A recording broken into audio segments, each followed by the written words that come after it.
Hello friends, back to Bhavani life style. மாலை வணக்கம். என்ன பண்ணுறீங்க? நாங்கள் வேலை பார்க்குறோம். ஒரு பொருள் எடுக்கிறதுக்கு என் வீட்டுக்காரு இருக்க டப்பாவெல்லாம் காலி பண்ணிட்டாரு. ஏன்னா ஏன் தப்பு இருக்குது, நான் ஒரே டப்பாக்களை எல்லா ஜாமானும் மிக்ஸ் வச்சுருப்பேன். இது ஒரு டைப்பு பின்ன ப்ளஸ்ஸு இது ஒன்று, இது வேறு டப்பா ஷார்ட்டனால நான் மொத்தமாக போட்டு வச்சுருக்கேன். அதனால் ஒன்றுக்கும் இந்த ஸ்ப்ரிங் ஒன்று தேவை. அதுக்கு இவ்வளவும் நம்ம இறக்கியாச்சு. இப்போ இந்த டப்பா தூக்கி இங்கே வச்சுருவோம். இப்போ அந்த ஒரு பொருள் தேடுறதுக்குள்ள இங்கே இவ்வளவு ஸ்க்ரூ எடுத்தாச்சு. இந்த ஸ்க்ரூ தேவை, இது கீழே இருந்தது, இது மேலே இருந்தது. அதனால் இதையும் காலி பண்ணி வச்சாச்சு. அல்லதும் தேடினதும் கொட்டினதும் அல்லதும் பார்த்தது போதும். இனி மெயின் நாங்கள் என்ன செய்ய போகிறோம், இந்த மிக்சருக்கு ஒரு ரிப்பேரிங் பண்ண போகிறோம். இதுக்கு நாங்கள் என்ன மாற்றணும் என்றால், இந்த புஷிங் மாற்றிருக்கோம். இது வந்து கஸ்டமர் பழைய புஷு, இது கழட்டியாச்சு. இது ஓடும் போத இந்த ரைஸ் மில் மாதிரி சவுண்ட் வந்திருக்கு. இது தேஞ்சு போச்சு. கம்பல்சரி ஒரு மிக்சருக்கும் 6 மாதம் கொடுத்தாலும் இது மாற்றியே ஆகணும். இல்லைன்னா சவுண்டு ரைஸ் மில் சத்தம் கேட்கும்.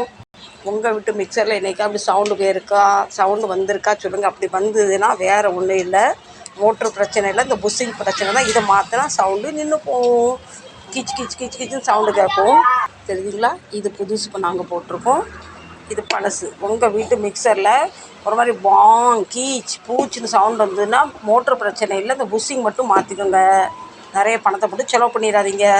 என் வீடியோ நீங்கள் ஃபாலோ பண்ணால் கண்டிப்பாக நீங்கள் நிறைய பணத்தை கொண்டு வெளியே வேஸ்ட் பண்ண மாட்டீங்கன்னு நான் நினைக்கிறேன். இந்த மிக்சரில் வேறு எதுவுமே பிரச்சனை இல்லை. ஒத்த புஷ்காக மிக்சர் போட்ட சவுண்டு அரைக்காது. சவுண்டு பயங்கரமாக 10 வீடுக்கு அந்த வரைக்கும் கேட்கும். நீங்களே பயந்து மிக்சர் ஆஃப் பண்ணிடுவீங்க. பயந்துனா மிக்சர் வெடிச்சிருமோன்னு அந்த ஒரு சவுண்டு வரும். ஃபிட் பண்ணி கனெக்ட் பண்ண போகிறோம். ஹைட்காக இந்த வைசர் செட் பண்ணுறோம். இதுதான் அந்த வைசர். தடிஸ் இருக்குது, மெடுஸ் இருக்குது, ஃபைபர் இருக்குது, கட்டையில் இருக்குது. இதுதான் அது. கட்டைனா ஃபைபர். நீங்கள் என் வீடியோ முதல் தடவை பார்க்குறது இருந்தால் உடனே சப்ஸ்கிரைப் பண்ணி வச்சுக்கோங்க. இதை மாதிரி நிறைய டிப்ஸ்லாம் கொடுத்துக்கிட்டே இருப்போம். உங்களுக்கு என்ன பிரச்சனை தெரியாது. கடைக்காரர் சொல்லுவார், மோட்ரு போயிட்டு 500 கொடு 600 கொடுன்னு சொல்லுவீங்க. புஷ் பிரச்சனைன்னா அவ்வளோ செலவாகாது. 120 ரூபா நம்ம வேலை முடிஞ்சிடும். உங்களுக்கு எப்படி தெரியும் புஷ்ஷு போயிட்டுன்னு? அதனால தான் என் வீடியோ ஃபாலோ பண்ணுங்கன்னு சொல்கிறேன். மோட்ரோ கெட்டால் தான் பணம் பெருசாக செலவாகும். மற்ற பார்ட்ஸுக்கு செலவு நிறைய ஆகாது. நாங்கள் யார்கிட்டையுமே அநியாயமாக பணம் வாங்க மாட்டோம். ஏன்னா கடவுள் பார்த்துக்கிட்டு இருக்காரு. உங்கள் வீட்டு ஃபேனோ மிக்சரோ கெட்டுனா என் வீடியோ பாருங்கள், உங்களுக்கே தெரிஞ்சுப்போம் அது என்ன பிரச்சனை இருக்குது, எவ்வளோ செலவுன்னு நீங்களே கண்டுபிடிச்சிடலாம். கடைக்காரர் சொல்கிறத நம்பி ஏமாந்துடாதீங்க. நான் எதுக்கு திரும்ப ஃப்ரெண்ட்ஸ் உங்களை திருப்பி என் வீடியோ பாருங்கன்னு சொல்கிறேன். தமிழ்நாட்டில் இது மாதிரி பொருளுக்கு நிறைய சார்ஜ் பண்ணுறாங்க. ஏன்னா எங்கள் அக்காவும் சொல்லுவாங்க இதுக்கு இவ்வளோ பணம் ஆகிட்டு. என் தம்பி வீட்டில் என் தம்பி வைஃப்னு சொல்லுவாங்க. நான் சொன்னேன் இதுக்கு இவ்வளோ தான் அப்படின்னு. அதனால தான் என் வீடியோ பார்த்துட்டு இருங்க. உங்களுக்கே ஒரு கணக்கு வந்துடும். இந்த பொருளுக்கு இவ்வளோ தான் செலவும், இந்த பொருளுக்கு இந்த மிக்சரில் இந்த பொருள் பேருக்கு நீங்களுக்கே உங்கள் ஐடியா வந்துடும். அதனால தான் திருப்பி சொல்கிறேன் வீடியோ பாருங்கன்னு. உங்கள் நன்மைக்கு தான் சொல்கிறேன். நீங்கள் புரிஞ்சிக்கவே மாட்டேங்கிறீங்க. என் வீடியோ பார்த்திங்கன்னா நீங்கள் கடையில் கொண்டு உள்ள பணத்தை கொடுக்க மாட்டீங்க. அதுதான் நான் சொல்கிறேன். என் பேச்சை கேட்டு என் வீடியோ பார்த்தா உங்களுக்கு தான் நன்மை. 2 காசு வீட்டில் நிற்கும். இல்லைனா எல்லாம் சம்பாதிக்கிறதா மிக்சர் பின்னாடி ஃபேன் பின்னாடி போயிடும். புரிஞ்சுக்கங்க. நான் உங்கள் நலன்காரி. அதனால தான் உங்கள்கிட்ட அது உண்மையை சொல்லி வீடியோ போட்டுக்கிட்டு இருக்கேன். நீங்கள் தான் என்ன ஒரே தள்ளிடுறீங்க, கீழே போட்டு மீச்சிடுறீங்க, கண்டுக்கவே மாட்டேங்கிறீங்க. சரி ஃப்ரெண்ட்ஸ், நம்ம மிக்சர் சூப்பராக ரெடி ஆகிட்டு அடுத்த வேலை வந்துட்டு அவசரம் என்னால் வீடியோ எடுக்க முடியல. நான் சொல்கிறது உண்மையாக இருந்தால் நீங்களே பார்த்துக்காங்க. என் வீடியோ பார்க்க உங்களுக்கு இதோட ஃபேனோட டீட்டெயிலும் தெரியும், மிக்சரோட டீட்டெயிலும் தெரியும், என்ன செலவு ஏதுன்னு என் வீடியோ பார்க்கும்போது உங்களுக்கு கண்டுபிடிச்சிடலாம்.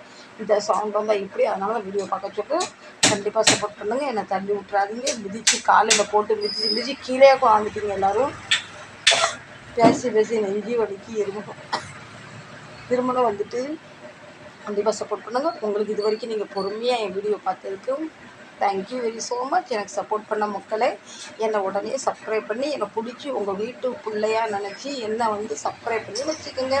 மீண்டும் நல்ல ஒரு வ்ளாகில் நல்ல ஒரு பதிவில் உங்களை சந்திக்கிறேன். அதுவரை மிக்சர் கூட ஒரு selfie. Tata bye bye, love you. Support பண்ணுங்கள், லைக் பண்ணுங்கள், ஷேர் பண்ணுங்கள்.